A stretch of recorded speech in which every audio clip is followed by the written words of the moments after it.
धन्य यीशु राजा। पिता, हम धन्यवाद देते हैं तेरे अद्भुत प्यार के लिए पिता, जो तूने हमारे जीवन में आशीष से दिया पिता परमेश्वर। हम धन्यवाद देते हैं ये वचन के लिए, हम धन्यवाद देते हैं जो वचन बोया गया है पिता, इनके जीवन में 30 गुना 60 गुना 100 गुना फलवंत होने पाए। ये वचनों पे चलने वाले हो जाए पिता। पवित्र आत्मा के द्वारा सहायता प्रदान करिए कि वचन पे चल सके, ये आत्मा के चलाए चल सके पिता। ये संसारिक बातों से मन को फिराकर ये आत्मिक बातों पर मन करने वाले हो जाए, ये आत्मा के चलाए चलने वाले हो जाए पिता परमेश्वर। हाँ प्रभु जी, हम तेरे वचनों पे चलने वाले हो जाए। पवित्र आत्मा के दौरान सारे भाई बहनों की सहायता कीजिए कि वचन पे चल सके और दृढ़ता से ये वचनों पे खड़े रह सके। ये वचन जहां बोया गया है वहां 30 गुना 60 गुना 100 गुना फलवंत होने पाए। जो कोई बीमार है तेरे नाम से चंगे होने पाए, चिंताएं जाने पर, बंधन टूटने पर, बंद रास्ते खुलने पाए। दुनिया भर में जहां भी रहकर प्रार्थना को देख रहे हैं उस घर में उन जगहों पे आशीष उतरने पाए। ये वचन प्रार्थना के द्वारा इनका जीवन पूर्ण रूप से परिवर्तन होने पाए, बीमार तेरे नाम से चंगे होने पाए, उनके हाथों उनके पैरों में नया बल, नया शक्ति, नया सामर्थ्य आ जाए, हर एक कमजोर दुर्बलताएं इनके शरीर से जाने पाए। यही हम प्रार्थना करते हैं। प्रार्थना सुना, धन्यवाद यीशु के नाम पिताजी आशीष मांगते हैं। Hallelujah, praise the Lord. प्रभु आप सबको आशीष दे। आप सभी के लिए मैं लेकर आ गया हूँ आज बुधवार का वचन का सभा। और मेरे प्रियो, प्रार्थना पूर्वक इस प्रार्थना को, इस वचन को सुनिए। वचनों के द्वारा परमेश्वर आपसे आज बातचीत करने जा रहा है। जब हम विश्वास करेंगे प्रभु की महिमा को अपने जीवन में, अपने घरों में हम रिसीव करेंगे। हालेलुया। हम देखते हैं रोमियो 8वें अध्याय की, जब हम उसके 8 पद को देखते हैं तो यहाँ पास परमेश्वर का वचन हमसे कहता है, जो शारीरिक दशा में है वे परमेश्वर को प्रसन्न नहीं कर सकते। जो संसारिक दशा में है, जो शारीरिक दशा में है, वह परमेश्वर को प्रसन्न नहीं कर सकते हैं। तो हम परमेश्वर को प्रसन्न कैसे कर सकते हैं मेरे प्रियो? 9वें पद, परंतु जबकि परमेश्वर का आत्मा तुम में बसा है तो तुम शारीरिक दशा में नहीं परंतु आत्मिक दशा में हो। यदि किसी में मसीह का आत्मा नहीं तो वह उसका जन नहीं। अगर मसीह हमारे जीवन में नहीं, हमारे हृदय में नहीं है तो वह मसीह का जन नहीं है। यदि मसीह तुम में है तो देह पाप के कारण मरी हुई है परंतु आत्मा धर्म के कारण जीवित है। मेरे प्रियो, हमें संसारिक बातों से फिरकर हमें आत्मिक बातों पर मनन करना है। आज बहुत से ऐसे लोग हैं जो संसारिक बातों में डूबे हुए हैं, संसार के चाल चल में डूबे हुए हैं और वह प्रभु से बहुत दूर है। जब रोमियो के हम 8वें अध्याय के पहले पद से देखते हैं तो यहाँ पास परमेश्वर का वचन हमसे साफ और सीधे तौर पर हमसे बातें करता है। इसके पहले पद से, अतः अब जो मसीह यीशु में है उन पर दंड की आज्ञा नहीं है। जो मसीह यीशु में है उस पर अब दंड की आज्ञा नहीं है। कैसे नहीं है? क्योंकि वे शरीर के अनुसार नहीं वरन आत्मा के अनुसार चलते हैं। जो मसीह यीशु में है वह शरीर से नहीं वरन आत्मा के अनुसार चलते हैं, क्योंकि जीवन की आत्मा की व्यवस्था ने मसीह यीशु में मुझे पाप की और मृत्यु की व्यवस्था से स्वतंत्र कर दिया है। यीशु मसीह इस पृथ्वी पर आया कि मनुष्यों के पापों के खातिर वह बलिदान हो जाए। वह कुछ भी पाप नहीं किया था, किसी को कुछ बुरा नहीं किया था, फिर भी उसे क्रूस पर चढ़ाया गया। क्यों? क्योंकि परमेश्वर ने इसीलिए यीशु मसीह को इस पृथ्वी पर भेजा था कि मनुष्य के पापों को वह अपने ऊपर लेकर और कल्वरी क्रूस पर बलिदान हो जाए। तो यीशु मसीह हमारे पापों को लेकर वह बलिदान हो गया। और जो व्यक्ति यीशु मसीह के पास आता है, उसको जीवन का उद्धारकर्ता स्वीकार करता है, वह पापों से छुटकारा को प्राप्त करता है और मृत्यु से उसे स्वतंत्र करता है। अब ऐसा नहीं कि आप मरेंगे नहीं मेरे प्रियो, पृथ्वी पर आप मरेंगे, लेकिन उसके बाद हमें स्वर्ग में अनंत जीवन मिलेगा। यहां वचन क्या कहता है? क्योंकि वे शरीर के अनुसार नहीं पर आत्मा के अनुसार चलते हैं, क्योंकि जीवन की आत्मा की व्यवस्था ने मसीह यीशु में मुझे पापों की और मृत्यु की व्यवस्था से स्वतंत्र कर दिया है, क्योंकि जो काम व्यवस्था शरीर के कारण दुर्बल होकर ना कर सकी उसको परमेश्वर ने किया, अर्थात अपने ही पुत्र को पापमय शरीर की समानता में और पाप बलि होने के लिए भेजकर शरीर में पाप पर दंड की आज्ञा दी। हम पापों में डूबे हुए थे मेरे प्रियो, लेकिन परमेश्वर ने अपने कुत्ते पुत्र को इस पृथ्वी पर भेजा ताकि हम सबको वह पापों से छुटकारा दिला सके। इसीलिए व्यवस्था की विधि हमने जो शरीर के अनुसार नहीं और आत्मा के अनुसार चलते हैं वे पूरी की जाए, क्योंकि शारीरिक व्यक्ति शरीर की बातों पर मन लगाते हैं परंतु आत्मा की बातों पर मन लगाते हैं। हमें अपने आप को आज जांचना है मेरे प्रियो कि हमारा मन संसारिक बातों में डूबा हुआ है या परमेश्वर की आत्मिक बातों में डूबा हुआ है। हालेलुया। बहुत से लोग होते हैं जो 24 घंटा वह शारीरिक जीवन में जीते रहते हैं। परमेश्वर के लिए उनके पास टाइम नहीं है, प्रभु को उपस्थिति में बैठने के लिए उनके पास टाइम नहीं है, प्रार्थना करने का समय नहीं है। हालेलुया। अपने मुंह से कभी भी ये ना कहना मेरे प्रियो कि प्रार्थना करने का समय नहीं है, प्रार्थना देखने का टाइम नहीं है, प्रभु को उपस्थिति में बैठने का टाइम नहीं है। हालेलुया। क्योंकि परमेश्वर ने अभी देखे क्या हुआ, महीनों महीनों तक पूरा दुनिया बंद रही, आप ना घर से बाहर निकल सकते ना ही कहीं जा सकते। उस परिस्थिति में आपके पास टाइम था। मेरे प्रियो, हमारे पास काम चाहे कितनी भी क्यों न रहे, परमेश्वर के लिए समय निकालिए, उसके उपस्थिति में बैठकर उससे प्रार्थना कीजिए, उससे दुआ कीजिए।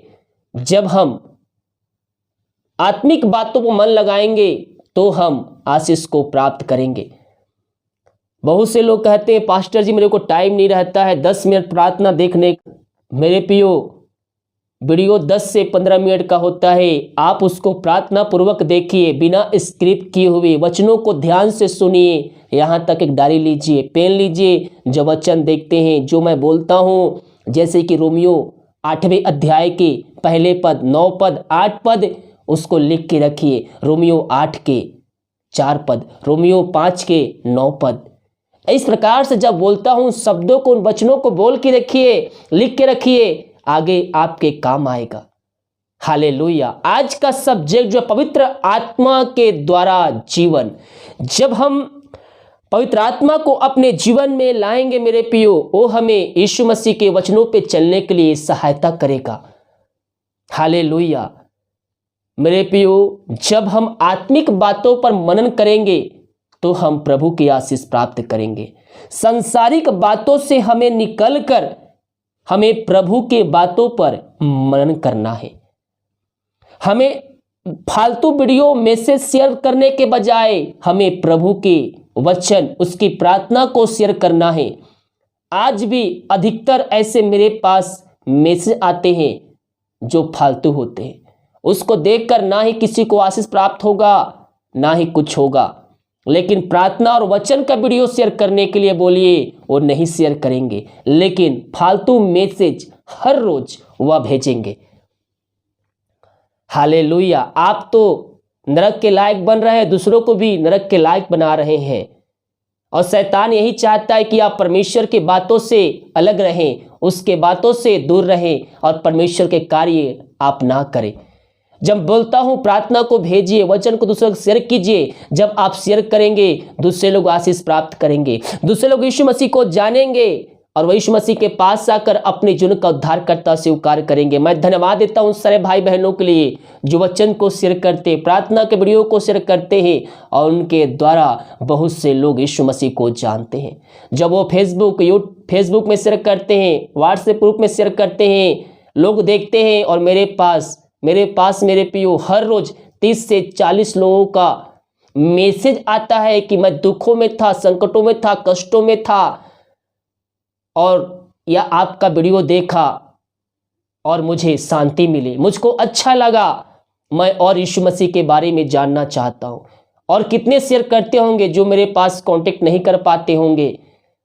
हालेलुया। ये सब कैसे देखते हैं? ये सब आपके वचन शेयर करने के द्वारा होता है, प्रार्थना को शेयर करने के द्वारा होता है। जब आप वचन प्रार्थना को शेयर करते हैं, लोग देखते हैं, उसके पास आते हैं, यीशु मसीह को जानते हैं, प्रार्थना को देखकर वो दुखों में होते, बीमारी में होते हैं और प्रार्थना को देखकर वह आशीष को प्राप्त करते हैं। यीशु मसीह को जानते हैं, उसको अपने जीवन का उद्धारकर्ता स्वीकार करते हैं। अब आप बोलेंगे पास्टर जी वह तो आशीष प्राप्त करता है, मुझे क्या फायदा? मेरे प्रियो, हमें प्रतिफल मनुष्यों से नहीं, हमें प्रतिफल परमेश्वर से प्राप्त करना है। मसीह में किया हुआ कार्य कभी भी व्यर्थ नहीं जाता है।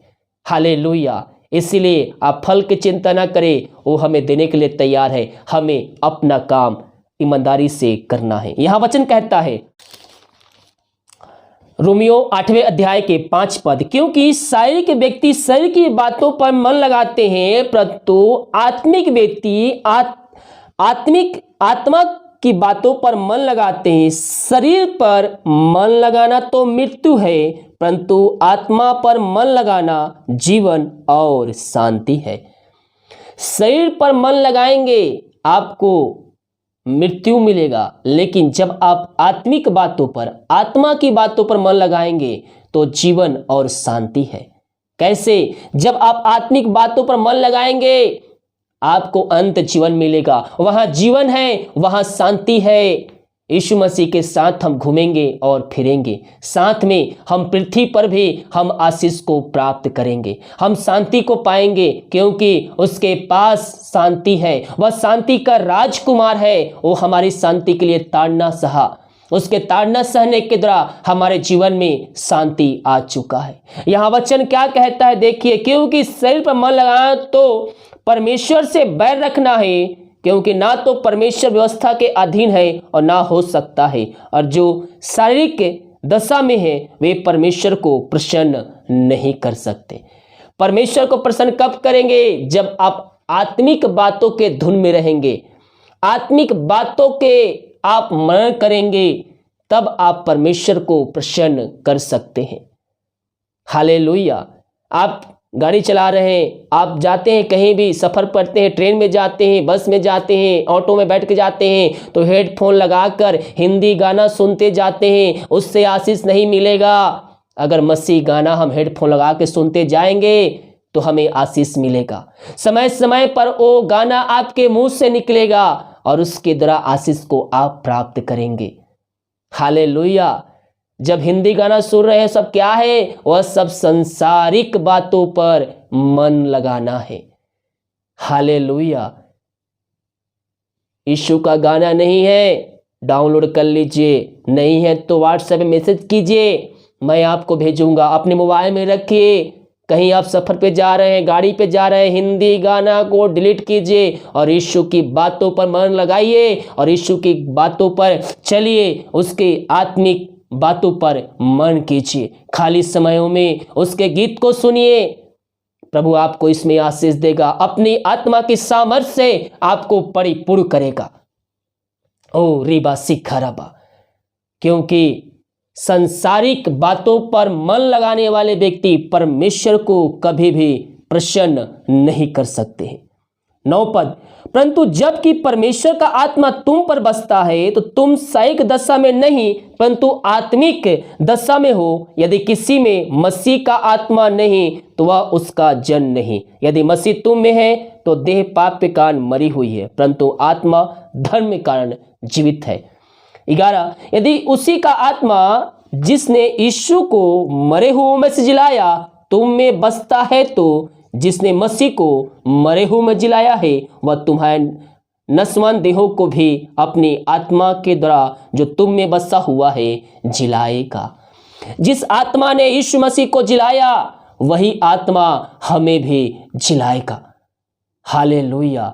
मेरे प्रियो, बहुत से लोग सोचते हैं ये पृथ्वी पर 70 साल 60 साल जिएंगे, 80 साल जिएंगे, उसके बाद हम कहाँ तुम कहाँ, क्या पास्टर बोलता है, ये पास्टर तो ऐसे ही बोलते रहता है कुछ भी, हम तो मरेंगे और चले जाएंगे। सही बात है, हम यहाँ मरेंगे चले जाएंगे, लेकिन उसके बाद भी 2 स्थान है, नरक और स्वर्ग।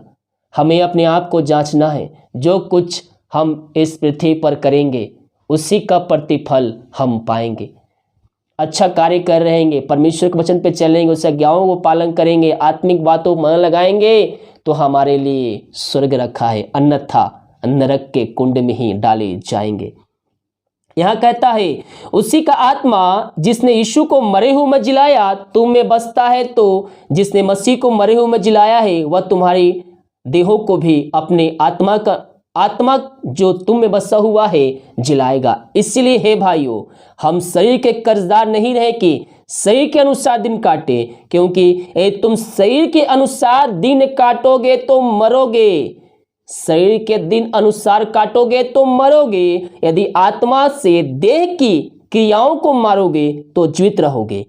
इसलिए कि जितने लोग परमेश्वर के आत्मा के चलाए चलते हैं वे ही परमेश्वर के पुत्र हैं। क्योंकि तुमको दासवंत की आत्मा नहीं मिले कि फिर भयभीत हो, परंतु लेपालेप की आत्मा मिली जिसे हम हे अब्बा हे पिता कहकर पुकारते हैं। आत्मा आप ही हमारी आत्मा के साथ गवाही देता है कि हम परमेश्वर के संतान हैं। अगर हम संतान हैं तो उसके वारिस भी हम ठहरेंगे, और यदि संतान है तो वारिस भी, वन परमेश्वर के वारिस और मसीह के संगी वारिस।